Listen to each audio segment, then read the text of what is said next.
Hey, thanks for tuning in. In this video I will show you how you can use GitHub on a Unity project. So GitHub is a platform based on the open source system Git. And Git is a version control solution that allows you to back up your files, to sync between computers, and to collaborate with team members.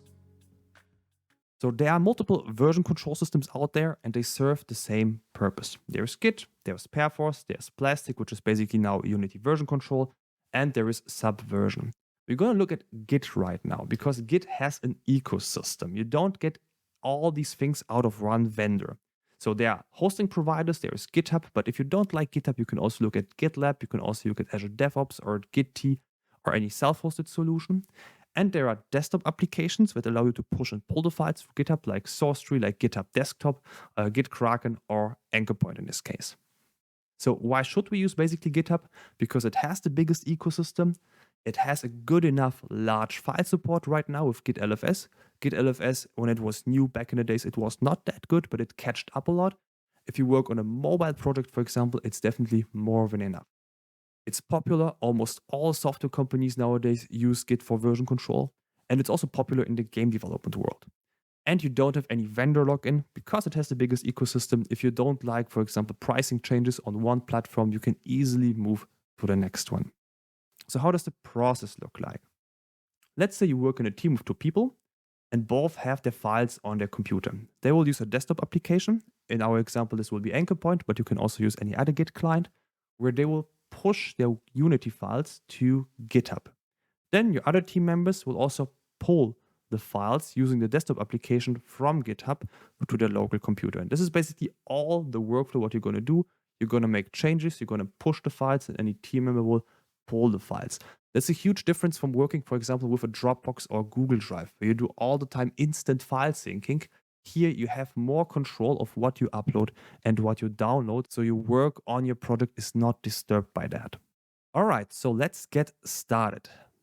What we will do is to get our desktop application first. In this case, we will take a look at Anchorpoint. So go to anchorpoint.app/download and download the corresponding version for Windows or for Mac. You will have to create an account to use it. So once you install the application and you created an account, you will be here at the project's dashboard. The first thing what we will need to do is to connect it to GitHub. So scroll down if you see the integrations, click on Connect Application, and then scroll down to GitHub and click on Connect. This will start the whole connection process. Let's start it by Start GitHub Login. Now this will bring us to GitHub. If you don't have a GitHub account yet, create a new one. If you already have a GitHub account, then sign in at this place. Now, GitHub will ask you to authorize Anchorpoint. Just scroll down in this case and authorize Anchorpoint software. Then Anchorpoint will open up and the other side. Let me bring it over here again. And here you have to pick the organization. On GitHub, you can attach your account to a particular organization. So for example, let's say you work on a team, you work on a studio, and your studio name will be the name of the organization here. In my case, it's fine to use my personal account. You can also use it for trying it out. But in future projects, it makes sense to use a GitHub organization. Let me test and activate it here. All right, now GitHub is connected and we can create repositories from Anchorpoint. So what we're going to do right now is to go to our active projects and then create a new project here. We're going to pick Git repository and we want to browse to the folder where our Unity project is located. All right, this is our Unity project folder of all our folder structure. And we click on Select Folder. And in the remote settings, we're going to pick on a new GitHub repository. And here we're going to pick a template for the git ignore. So what is a git ignore? In your Unity project, you often have a lot of folders like logs, like library. And these are basically all generated files that are located there. You don't modify any files in this case. And you don't want to have these files in your Git repository because that would basically just eat up unnecessary space, will make your uploads and downloads also slower. And because these files are all generated on your computer, we don't need to include them. A git ignore is basically a set of rules that excludes these folders from being uploaded. Anchorpoint has a template with predefined rules, which you can also change later on. So let me click on continue here. Let me move to the next steps. And we don't want to add a member now. We can do this always later. And now I would like to create a project. And the first step, it will create a GitHub repository. All right, now the repository is created. We have our Unity project structure here in the Explorer. And the first thing what we're going to do is to upload this to GitHub. I want to click on the changed files. And then here I would like to add a message. The typical message, what you're going to write when you upload a project to GitHub for the first time is called initial commit. And then we're going to press sync. What sync basically does, it does all the Git operations together. Git add, Git commit, and Git push. Git commit creates like a version entry, and Git push is uploading your files then to GitHub. So let's take a look how it looks on GitHub. We have to go to the project settings and then click on Git.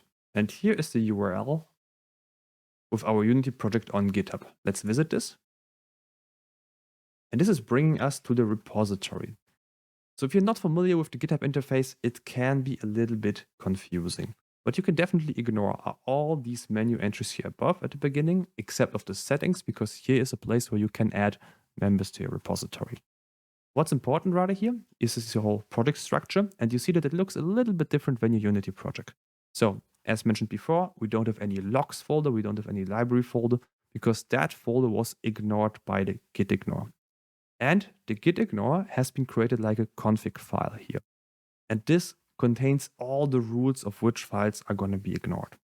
There is also a git attributes folder. And this git attributes folder is our configuration file for git LFS. And git LFS, as we mentioned before, is the extension for large files to Git. You don't want to upload binary files to a Git repository without using git LFS. This will slow down your repository pretty quickly, and you will run into repository limits imposed by GitHub or other Git hosting providers. So Anchorpoint configures git LFS automatically. If you use other Git clients, you have to set a rule of which file types, for example, FBX files, should be treated as git LFS. One thing that is also interesting is, if you want to see the same view like in Anchorpoint or like in your Git client, you can click on the commit button here. And this will show you a time-based view of all your projects, of all commits, including all your branches. Branches are a way of managing Git workflows much better. So if you have a bigger team, it makes sense to split up things into branches. If you have a small team, I would definitely recommend to all work on the main branch to not complicate your workflow in the beginning. So now, how do you work with this? Let's open up Unity. So we have Unity open, and we're going to make some modifications. So let me click on our character here. And let me just make a pretty simple modification by moving it around and then saving over. So you basically work the same way like you used to. We can also pick another character. Let me pick up this guy here. Let me move this one as well. Let me save this over. And let me maybe modify some code. And let me just add some other comment. And just save this. All right. We've modified 3 files in our case. And what you're going to do is go to your desktop application. Let me bring this over here again. And then click on your changed files. And what you will see is that you have these 3 files listed here as modified files. The thing that version control also allows you is to view the diff. The diff is basically a difference. What was the file before your change and what was it after the change? Here in Anchorpoint, we can click on the version history. And this will bring us the diff view. You see lines that you have deleted in your code are marked as red, and lines you have added are marked as green. And this helps you a lot to better understand what your team members have done. On prefabs, I don't recommend looking at a diff because a prefab is basically a Unity generated file, and this does not really help you to understand what was basically going on. All right, let me add a message here. Now I press sync, and the files are being uploaded to GitHub as well. So if we take a look at GitHub, and we just need to refresh this page, we can also see that the commit has landed here. We can also click on that, and it will also show us all the changes that have been happened. You have to get a bit of familiar with this interface here, but once you figure it out, it makes definitely a lot of sense. Okay, what happens in the case when we broke something and we would like to revert that change? What you cannot do in Git, you cannot just delete the commit. The commit, once it's already on GitHub, it will stay there forever. What you need to do is to create like an undo of your commit. So you have to reverse your change. In Anchorpoint, you can click on your commit, and then you can say undo commit. And if you do this, let me show you how this works in Unity. So let's say our character is here. Let me go back to Anchorpoint and let me undo the commit. And yes, I would like to create changed files. You see that we have again changed files here. We didn't delete the commit. And if you go to Unity, Unity has to reload in this case because the files have been changed. And our guy is moved to the original position. Now we can also go to our changed files and push that change to GitHub.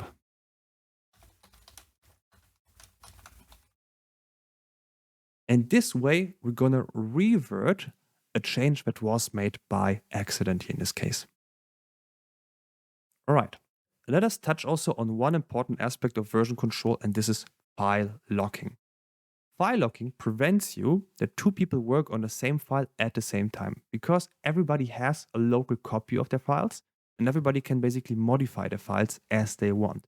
And what we don't want to do is that people work on the same file at the same time. And this is the problem usually when the file is a binary file because you cannot merge files. If two people, let's say, work on a code file and one is modifying the first line and one the last line, this is totally fine because Git can merge these text files.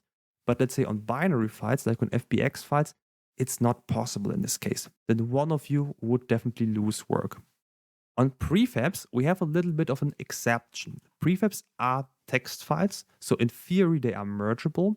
The problem is, as we have seen before, it's really hard to understand the file structure of a prefab. So the recommendation usually is on prefab files or also on scene files to lock them. So Anchorpoint will do this automatically, as defined here in the project settings under Git. You will see that text files, certain text files will be locked as well. And locking works this way, that when I modify a file, let me go back here and make the same change again, and I save this. That in Anchorpoint, the file is being locked because you see your avatar profile here. In this case, the file is read-only for your team member and this person cannot modify the file. File locking is then released once you push the file, like we have done here. So once you say that you've finished, the file is being pushed, your team member can then get the latest version and continue working on the file. So the last part, what I also would like to show you is an integration that you can also submit files directly from Unity, which can make things a little bit more convenient. You will find the download link to the integration in the description below. And to activate the integration, you have to go to Window, Package Manager, and there you have to import the integration, the Anchorpoint integration from the Git URL. Once you have done this, it will show up here under Window, Anchorpoint. So let me bring this over here. And you get, let's say, the Anchorpoint control panel directly in Unity. You can also dock this here next to an inspector. And we need to connect to Anchorpoint. So what this will show us is basically our modified files, like we have seen in the desktop application. And here we basically see that this guy has been modified. What's also part of the integration is, if we go back to our characters folder, you can see that your file has been modified here. And you can also see that it's locked. If your team members would modify, let's say, other prefabs, you would see their avatar, you would see their face basically. So you immediately see who is currently working on what to prevent these conflicts. Now, to submit the change, we just need to select our prefab and add another message and sync the files here from the Anchorpoint Unity plugin. That's basically all you need to know how to use the integration. The workflow is exactly the same like using this normal desktop application. And then finally, just so that you know how to add team members to your project, go to Anchorpoint, go to your project settings, go to members, and then assign a team member. If you do this for the first time, you have to invite them via email. And let's say I would like to add a team member, assign this person to the project. Then Anchorpoint tells me that I need to do this on GitHub as well. And it will bring me directly to the page when I click on Add Member to GitHub. And here I need also to click on Add People. And here I need to also enter the GitHub user account name. And then basically this person can download the project and we can start collaborating. All right, I hope this video was helpful for you and that you can now use version control on your next Unity project. Thank you for watching.